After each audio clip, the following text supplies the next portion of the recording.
Good evening. I'm sorry I can't be with you in person tonight, but I am so grateful for the opportunity to thank you for this wonderful award. It is a deep and personal honor to receive this year's Abely Award for leading women and children to safety, and a particular privilege to be recognized alongside my dear friend, Judge Pamela Chen. Judge Chen is a brilliant jurist, a remarkable leader, and an inspiration to every advocate who has had the opportunity to serve with her or see her in action. I was fortunate enough to do just that for many years in the U.S. Attorney's Office in Brooklyn, so I know better than most that sharing the spotlight with Judge Chen is a distinction all its own. I have always believed that the measure of any award is found not in the qualifications of its recipients, but in the spirit of those who bestow it and in the legacy that it honors. And that is why I could not be more proud to accept an award from Sanctuary for Families, particularly an award bearing the name of one of Sanctuary's first pro bono attorneys, Mary Ellen Abely. As a passionate advocate who spoke out against domestic abuse and stood up for its victims, Mary Ellen Abely exemplified the ethos of this vital organization, which for more than 3 decades has led wide-ranging and highly effective efforts to aid the victims of gender-based violence. I had the opportunity to see Sanctuary's work firsthand during my time as U.S. Attorney for the Eastern District of New York, when my office worked extensively with a number of Sanctuary clients, including 2, Carmen and Janet, who I understand are in attendance tonight. Carmen and Janet came to Sanctuary after suffering devastating abuse at the hands of international sex traffickers.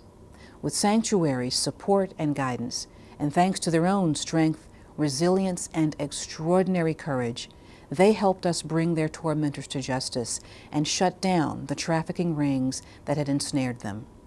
Their stories are models for how trafficking survivors and their champions at organizations like Sanctuary can work with law enforcement to ensure that those who exploit and abuse others are found, prosecuted, and brought to justice.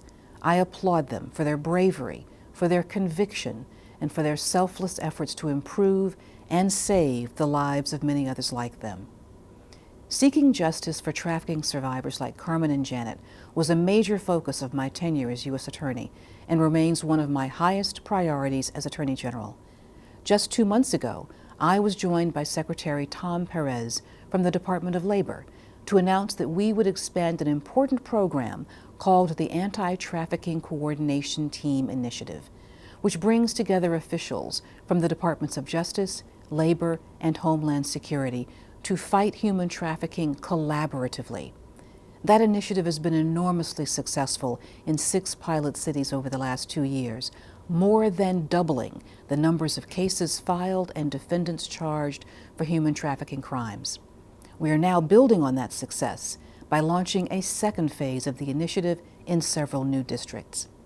With that expansion, and through independent law enforcement actions throughout the country, we are sending an unmistakable message that the heinous crime of human trafficking, appropriately described as modern-day slavery, has no place in our society and will be prosecuted to the fullest extent of the law.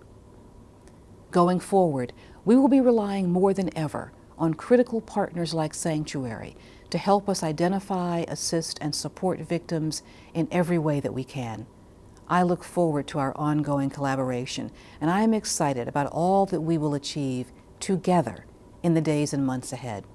I thank you all once again for everything that you do and for giving me this tremendous, tremendous honor. Please keep up the great work and enjoy the rest of tonight's celebration.